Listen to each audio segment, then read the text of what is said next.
Om Ajnanatimirandasya Jnananjana Chashurunmilitam Min Tasmai Shri Gurave Namaha. Today I'm going to read the book Srila Prabupada Lilamrita by Krishnadas Kaviraj. Prabhu, I will start with the invocation, right? Yes, Mataji, you can do Namo Vishnu Padaya. Yes, Mati, Yeah. sure. You can start with, I think, you meant to read from invocation in this one. Yeah.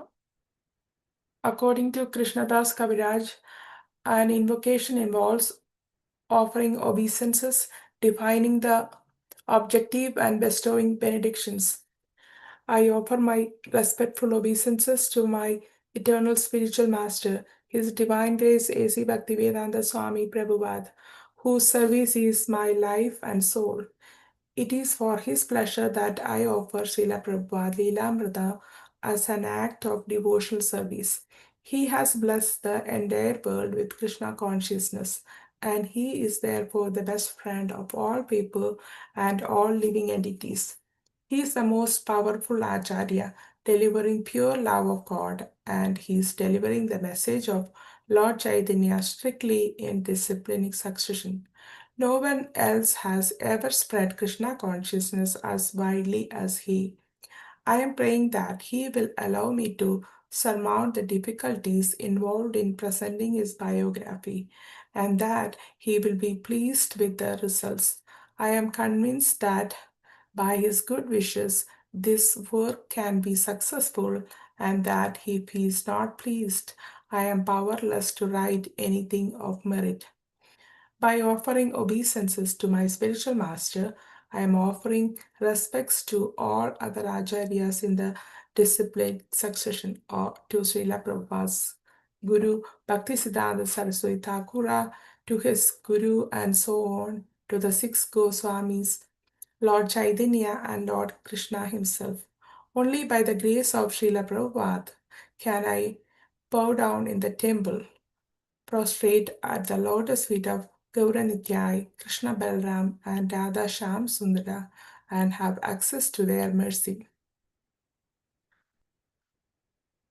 One objective of Srila Prabhupada Lilamrita is to present the life and teachings of Srila Prabhupada in the transcendental perspective, never portraying Srila Prabhupada as an ordinary man, subject to the modes of nature.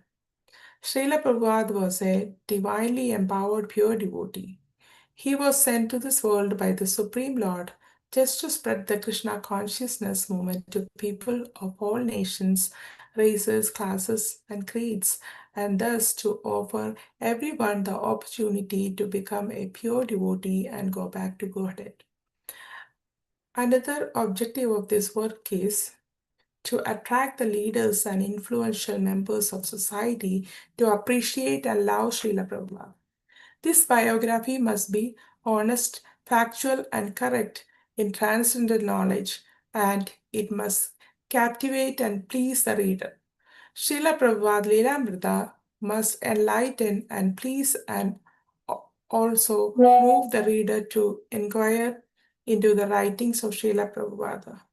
My ultimate objective is that the reader be further moved to take up service to His Divine Grace Srila Prabhupada. Although it is appropriate while writing an invocation to offer a benediction to the reader, I am fallen and cannot offer any benedictions. Yet I can confidently assure my readers that by reading the life and teachings of Srila Prabhupada, they will gain quick access to the mercy of Krishna, because it is only by the mercy of a great devotee that anyone gets the mercy of Krishna. By reading Srila Prabhupada Lilamrita, those who associated with and serve Srila Prabhupada will refresh their remembrance of him and thus derive ecstasy and rededication to his service. Rededication to his service. Those who never knew Srila Prabhupada will also be blessed, because according to the Vedic literature, even a moment's association with a pure devotee can make one's life perfect. To read Srila Prabhupada Lilamrita is to associate with Srila Prabhupada through the transcendental process of hearing. Therefore, although I myself cannot award any benediction to my readers, this work can do so, as it attracts everyone to Srila Prabhupada. Thus, having made the invocation to this work, offering obeisances, describing my objectives, and offering benedictions, I remain fallen and dumb, begging at the lotus feet of my Guru Maharaj and waiting for his mercy, which alone can allow this poor writer and poor devotee to speak well. My dear Srila Prabhupada, my dear Lord Krishna, if you think I can be trusted to write correctly, then please allow me to do so. There is a great need for this transcendental literature as the human beings of Kali Yuga are in a deplorable state of spiritual blindness with no knowledge of the relief to be gained by service to the pure devotee.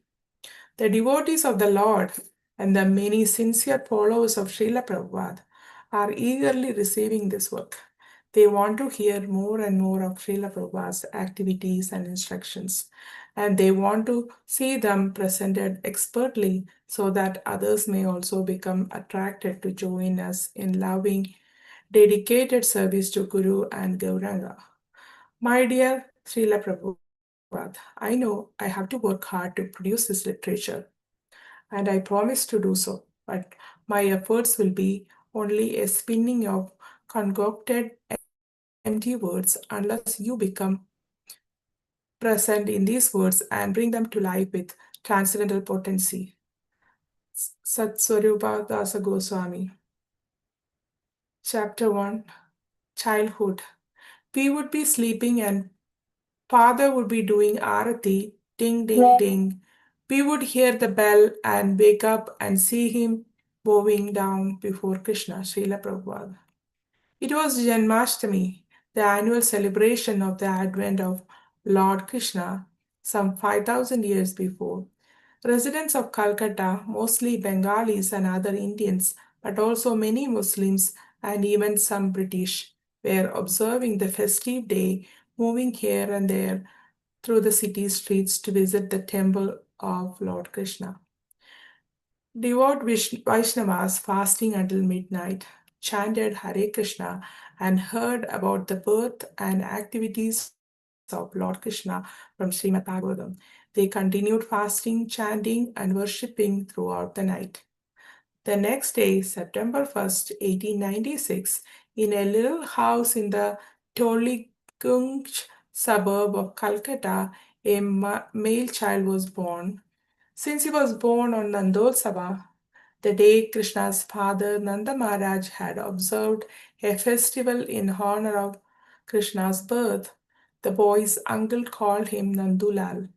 But his father Gaur Mohan De and his mother Rajni named him Abhay Charan, one who is fearless, having taken shelter of at Lord Krishna's lotus feet.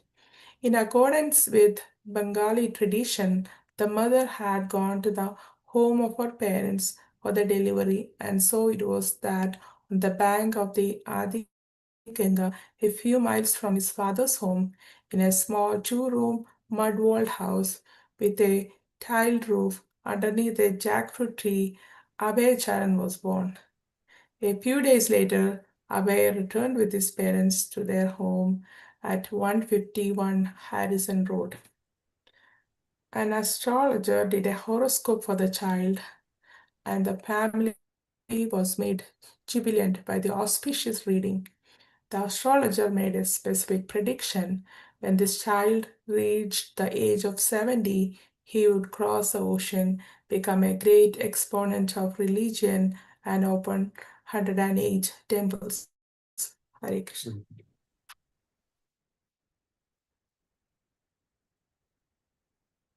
In summary, Krishnadas Kaviraj presents Srila Prabhupada Lilamrita as an offering of devotional service for the pleasure of Srila Prabhupada. Srila Prabhupada is the most powerful Acharya who spread Krishna consciousness worldwide, delivering Lord Chaitanya's message in pure disciplinic succession and offering love of God to all. Krishnadas Kaviraj wants to value the mission of Srila Prabhupada. That's why he is writing this book. Chapter 1 talks about Prabhupada's birth. On September 1st, 1896, on Janmashtami day, Prabhupada or Abhay Charan was born in Calcutta. His father was Gaur Mohan Dey, who was a cloth merchant, and mother's name was Rajni. Abhay Charan means one who is fearless. His birth coincided with Nandolsava. Then, after his birth, an astrologer predicted that he will cross the ocean at the age of 70 and spread religion and establish 108 temples.